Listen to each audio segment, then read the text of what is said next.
If you believe the stories, mankind's pride gave rise to the Darkspawn. Countless in number and toxic to all life, Darkspawn search endlessly for an archdemon. When they find one, Darkspawn armies surge up from their corrupt barrows beneath the ground, and a blight begins. Grey Wardens are the only warriors capable of destroying an archdemon, and history always honors the one who sacrifices all to kill the beast. In the fifth blight, the Warden was the hero of Ferelden. Youngest child of Ferelden's powerful Terran Kusland. Betrayal saw the Kusland's ancestral castle burn, and the Terran and his wife slain. Duncan, a Grey Warden, helped the young noble escape to a new life with the Wardens. The allied Ferelden and Grey Warden forces met in Ostagar, where King Kaelin's armies and a host of Wardens gathered, ready to destroy the Darkspawn. But valor turned to despair as Loghain betrayed his king. Kaelin's forces were slaughtered, and the South was lost. The hero, now a full-fledged Grey Warden, survived with the aid of Flemeth, the mysterious Witch of the Wilds. Joined by Flemeth's daughter, Morrigan, and a Grey Warden named Alistair, the hero set out to build an army strong enough to abolish the Blight. With the traitorous Loghain now seated on Ferelden's throne, the Warden sought help from the influential Arl Eamon of Redcliffe. However, they arrived in Redcliffe to find the town under siege. As each night, undead rose in waves and assailed the battered village. With the hero's help, the people of Redcliffe stood fast against the undead horde. The Wardens reached Arl Eamon's castle only to find the Arl lying at the edge of death, and his court fallen into madness. To save his father's life, Eamon's young son, Connor, had made a deal with a demon, and quickly fallen victim to its possession. The hero intervened, freeing Connor from possession, and breaking the demon's hold over Redcliffe. But deals with demons are never straightforward. The demon agreed only to save Eamon's life, not restore him to health. Arl Eamon needed a miracle to recover. The hero located an urn containing the sacred ashes of Andraste, which were said to cure any ailment. The urn was protected by ancient traps, tests of will, and a dragon-worshipping cult that wanted to twist the urn's power to its own ends. The urn remained pure, but mysteriously disappeared after the Wardens departed.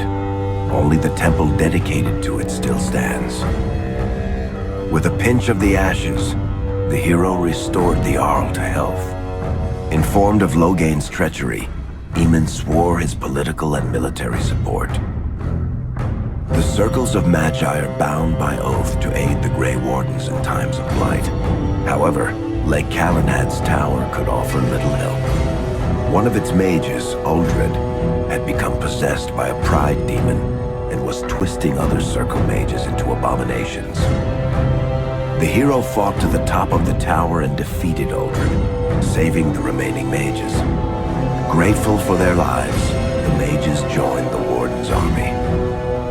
The allies gained at the Circle were not the only soldiers to join the Warden's forces, however. Dalish elves don't usually make alliances, but even deep hatred can be set aside in the face of oblivion. An ancient curse was destroying Ferelden's largest Dalish clans, turning the elves into werewolves. Zathrian, the clan's keeper, claimed that the cure required the heart of the great wolf, Witherfang. Years before, Zathrain himself had afflicted a group of humans with the curse that now ravaged his clan. As long as he lived, the curse endured. The hero freed the werewolves from the long-standing curse, and the Dalish joined the Warden's forces. Blights may happen hundreds of years apart, but the dwarves who live below the surface of Thedas fight Darkspawn every day. No one is better schooled in battling Darkspawn than the warriors of Orzammar, except perhaps their allies of old, the Grey Wardens. The hero arrived in Orzammar in the wake of King Endrin's death to find political factions fighting for control of the dwarven capital. Only the vote of a venerated paragon could break the deadlock to elect a ruler, and order the dwarves to honor their Grey Warden treaty and join the battle against the new blight. The hero set off to find a paragon named Branka, who had disappeared into the deep roads in search of a legendary artifact, the Anvil of the Void, created by the renowned smith Caradon to forge mighty war golems. The hero helped Caradon destroy the Anvil of the Void, along with the dark secrets that could trap a living soul inside a mechanical construct. The hero emerged from the deep roads with a master-forged crown to bestow the Paragon's favor upon whichever rival candidate would be crowned king. Balin, the youngest son of King Endrin who was suspected of foul play, or Haramont, the aging traditionalist backed by the Dwarven Assembly. Balin followed his father to the throne. He leads with a ruthless but progressive hand, seeking to re-establish ties to the surface kingdoms. With Dwarden's strength now bolstering the Warden's army, the hero had to deal with Loghain so Ferelden could stand unified against the Darkspawn before the Blight swallowed the world. The kingdom of Ferelden stood divided. While some nobles supported Loghain's regency, others condemned his inaction against the Darkspawn. Civil war brewed, and Arl Eamon called a landsmeet in hopes of curtailing the conflict and removing Loghain from the throne. Loghain was found guilty of treason, and the hero carried out his execution in Denerim's palace. As the Warden's united army massed in Redcliffe, the Darkspawn overran Denerim, laying siege to Ferelden's capital city. The hero's army fought valiantly through Denerim and broke the Darkspawn siege. On Fort Dracon's highest tower, the hero's strongest allies fought alongside the Warden in a final heroic battle against the massive Archdemon. The Archdemon was killed without the sacrifice of a Grey Warden's life. With no Archdemon to lead them, the Darkspawn scattered. Most fled underground, still teeming in number and always seeking a new Archdemon to awaken. The shattered kingdom of Ferelden embarked on a long journey to recovery. In the Blight's aftermath, strong leadership was crucial. Alistair, King Caelin's half-brother, and Queen Enora, Caelin's widow and daughter of Loghain, joined in a political union. Together, they ushered Ferelden into a new era. Ferelden still stands, as obstinate and resolute as the Dog Lords ever are, but the events of the Fifth Blight loom over it as the nation rebuilds. For people across Thedas, legends of the hero of Ferelden remain the nation's brightest beacons of hope during its darkest times. It all began in Kirkwall, the fall of Knight Commander Meredith, the Kunari Uprising, and of course, the Chantry's destruction and the onset of Mage Rebellion. One person always stood amidst the swirling chaos: Hawk, the champion of Kirkwall. The Hawk family fled Lothering, refugees from the Blight. Leandra, mother of the champion, and siblings Bethany and Carver hoped to find refuge at her family's estate in Kirkwall, far to the north. While Hawk had no magical abilities, the champion was at the heart of events that ultimately led to the Mage Rebellion. The Hawks escaped the Blight with the help of Aveline Valen, a warrior and family friend. It's said that the family was also aided by Flemeth, the notorious Witch of the Wilds. Hawk's brother, Carver, never reached the Free Marches. He was killed by Darkspawn while protecting his family. The family's first years in Kirkwall were difficult. Leandra's brother Gamlin had lost the family fortune. The Hawks lived in poverty, forced to indenture themselves in return for entrance to the city. To pay off the debt, Hawk was forced to work for a band of mercenaries. All the while, Hawk and Bethany did their best to hide Bethany's magic from the Templars. Opportunity eventually struck in the form of a dwarf named Bartran Tethras, who was planning an expedition to the Deep Roads. It was a long shot, but with gold gained from the expedition, Hawk could free the family from its criminal creditors and further Templar scrutiny. Hawk met a rogue Grey Warden named Anders, who possessed detailed maps of the Deep Roads. These maps were crucial to the expedition's success. Once Hawk obtained them, everything else fell quickly into place. Afraid to lose another sibling, Hawk insisted that Bethany stay in Kirkwall rather than accompany the expedition. Hawk did find ancient dwarven treasure, but the group also stumbled upon a statuette formed from a strange red lyrium. Upon returning to the surface, Hawk found Templars taking Bethany away. Her magic had been discovered. She joined a mage circle soon after. The gold Hawk recovered from the Deep Roads brought back Leandra's stately childhood home in Hightown. The Hawks had barely settled into their new home when Leandra was murdered. A deeply sinister and twisted killing. Hawk hunted down Quentin, the blood mage responsible, but could not prevent Leandra's death. Leandra's tragic death was part of a critical problem facing Kirkwall. Rising tension between the city's mages, who felt increasingly oppressed, and Templars, who grew increasingly suspicious of their activities. Adding to the strain, a large contingent of Kunari had also established themselves in Kirkwall, much to the growing discomfort of the city's rulers. After their dreadnought was shipwrecked many years before, a group of stranded Kunari were allowed to remain in a cordoned-off area in Lowtown. As time passed, the Kunari made no effort to return home, and offered no explanation about why they remained. Tensions rose to a breaking point. Revered Mother Patrice, convinced the Kunari were a threat to the Chantry's faith, incited violence between the Kunari and the Kirkwall populace. Hawk knew that Patrice would bring about unnecessary conflict. Though the champion tried to stop her, Patrice orchestrated the murder of Seamus Dumar, a Viscount's son and a recent convert to the Qun. When her crime was discovered, a Kunari assassin killed her.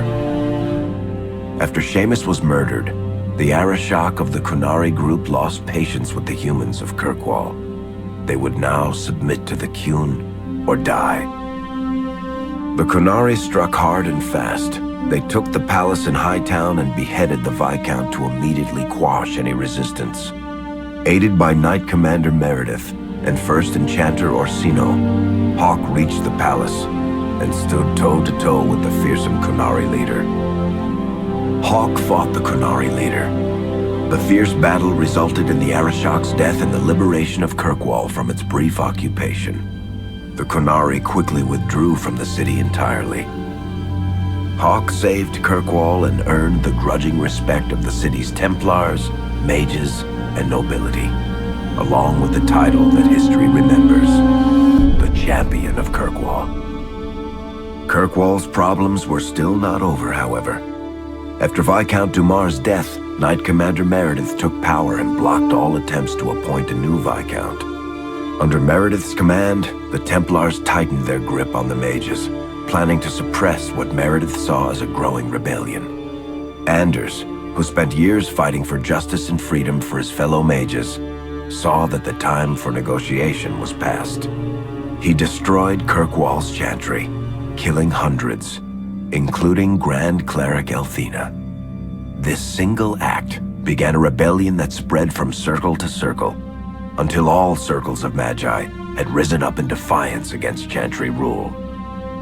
Though Anders had done the unforgivable, something stayed the champion's hand. Anders survived the day, although many others did not.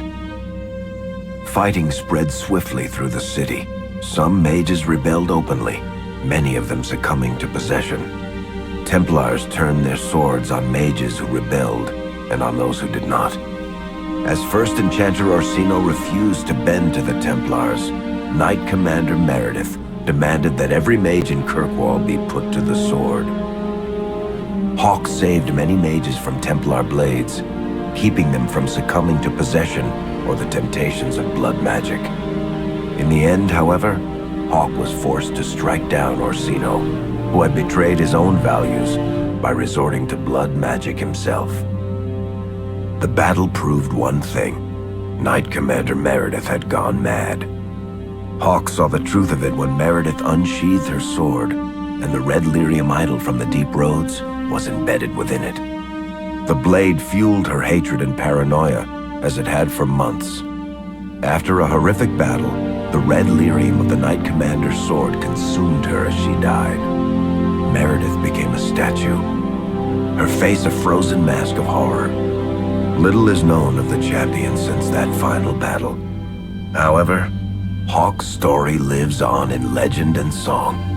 Memories of the indelible changes the champion of Kirkwall brought to the face of Thedas. The Mage Rebellion in Kirkwall was felt throughout Thedas, the news spreading like wildfire. The Templars clamped down in response, but each new restriction only made things worse. Led by Grand Enchanter Fiona, the mages voted for independence. The Circle of Magi would govern itself, without the Chantry and especially without the Templars. The result was cataclysmic. 2 circles were destroyed. Those within killed to the last mage, before the rest fled into the wilderness. Perhaps the mighty Empire of Orlais could have intervened in the war before it began, but that was not to be. Grand Duke Espard began a deadly civil war against Empress Celine, vying for the Orlesian throne. The mages were offered safe haven in neighboring Ferelden, but the Templars followed, and so their battle spread across all of Thedas. As head of the Chantry, Divine Justinia ordered the Templars to stand down. They refused, declaring their own independence. Thus, the war began in earnest. Templars hunting mages, mages fighting Templars. Their clashes wreaked untold destruction, and all sense of order was falling to pieces. Divine Justinia made one final desperate bid to end the war. She approached the leaders of both sides and convinced them to come to a conclave held on neutral ground. With the Chantry to mediate, mages and Templars will talk for the first time since this all began. It is our last, and perhaps our only, chance for peace.